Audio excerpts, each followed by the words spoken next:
2 दिवसापूर्वी ना आमच्या घरी 2 गोंडस बाळं आले. ते काय ते तुम्हाला पुढे दाखवते. त्याच्या अगोदर ना सकाळ सकाळी झाडू पोछा करायच्या अगोदर पडदे सगळे काढून ना मशीनला लावून घेतले.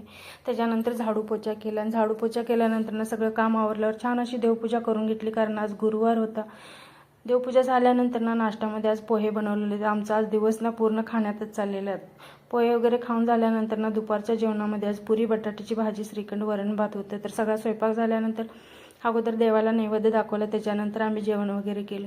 दुपारी तनीचे पप्पा येताना ना ड्युटीवरून आईस्क्रीम घेऊन आलेले. तनीचं कसं असतं बघा, माझं अगोदर त्याने आईस्क्रीम खोलून बघितलं आणि त्याच्यानंतर आपलं खायला सुरू केलेलं.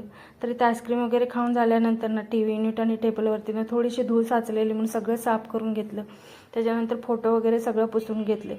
तर सगळं काम आवरल्यानंतर ना इथं बघा कबुतरांनी छान अशी छोटीशी 2 पिल्लं जन्माला घातलेली. तर इतकं भारी वाटत होतं ना. तर तुम्हाला कसा वाटला माझा छोटासा मिनी ब्लॉग? आवडला असेल तर चॅनलला लाईक, शेअर आणि सबस्क्राईब करायला विसरू नका.